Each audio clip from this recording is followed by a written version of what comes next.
अवधूत चिंतन श्री गुरुदेव दत्त श्री स्वामी समर्थ जय काळेश्वरी। तुम्हा सर्वांचे आपल्या यूट्यूब चॅनलवर सहर्ष स्वागत।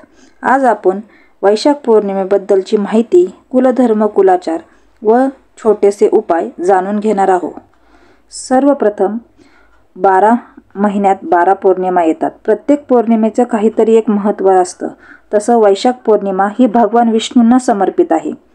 त्यामुळे भगवान विष्णूंची पौर्णिमेच्या दिवशी जास्तीत जास्त सेवा, उपासना आपण करायची आहे। पौर्णिमा रविवार दिनांक 11 मे 2025 रोजी रात्री 8:01 चालू होते व सोमवार दिनांक 12 मे 2025 रोजी रात्री 10:25 संपते।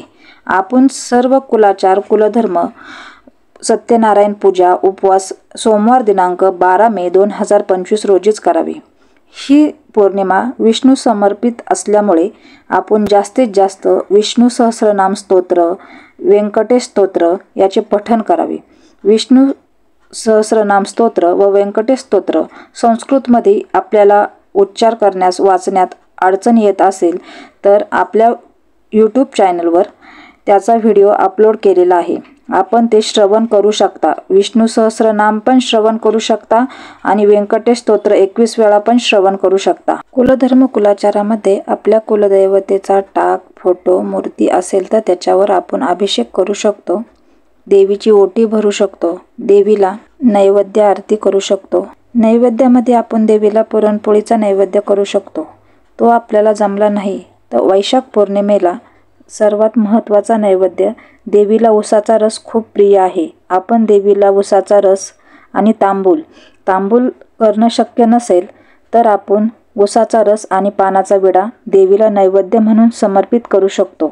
वैशाख पौर्णिमा विष्णूंना समर्पित असल्यामुळे आपण लक्ष्मी प्राप्तीचीही सेवा करू शकतो। ह्या दिवशी आपण विष्णू गायत्री मंत्र, लक्ष्मी गायत्री मंत्र, कुबेर मंत्र, श्री सूक्त, महालक्ष्मी अष्टक, व्यंकटेश स्तोत्र ह्या सेवा करू शकतो व कनकधारा स्तोत्र पण 11 वेळा पठण करू शकतो। कनकधारा स्तोत्राचं 11 वेळेसचा व्हिडिओ आपल्या यूट्यूब चॅनलवर अपलोड केलेला आहे। ही सेवा श्रवण केली तरी चालेल। पौर्णिमेच्या दिवशी आपण 11 हळकुंड घेऊन लक्ष्मी मातेला 11 हळकुंडांचा हार, मूर्ती नसेल तर आपण फोटोला 11 हळकुंडांचा हार घालू शकतो।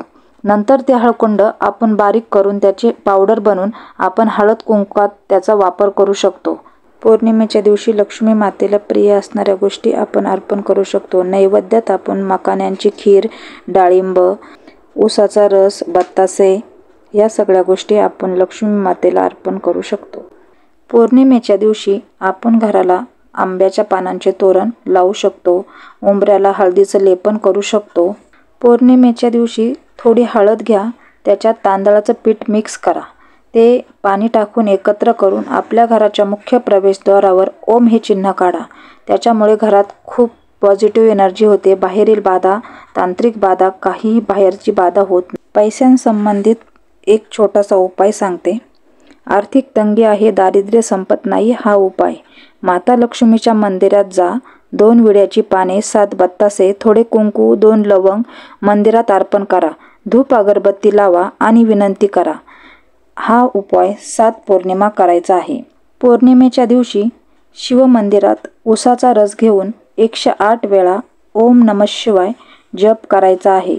हा उपाय घरात करायचा नाही, हा उपाय मंदिरात जाऊन करायचा, घरातल्या पिंडीवर करायचा नाही। उसाच्या रसाने 108 वेळा ओम नमः शिवाय हा मंत्र म्हणायचा आहे। पैशांसंदर्भात कोणतीही समस्या असेल लवकरात लवकर दूर होईल। 11 पौर्णिमा उसाच्या रसाने महादेवाच्या पिंडीला अभिषेक करायचा आहे। सरकारी नोकरीसाठीचा उपाय, 5 गोमती चक्र घ्या, थोडे गाईचे कच्चे दूध शिवपिंडीवर अर्पण करा, ओम नमः शिवाय 108 वेळा जप करा, तुमची नोकरीची मनोकामना बोला। हा उपाय 7 पौर्णिमा करायचा आहे। पौर्णिमा व अमावस्येला बाहेरील बाधेचा त्रास होत असेल तर हा उपाय करा।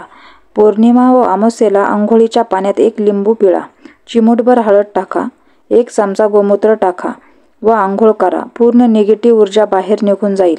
पौर्णिमा किंवा अमावस्येला नाही जमले तर मंगळवार किंवा शुक्रवारी ही सामुग्री टाकून तुम्ही आंघोळ करू शकता। घरात पैसा येण्यासाठीचा उपाय.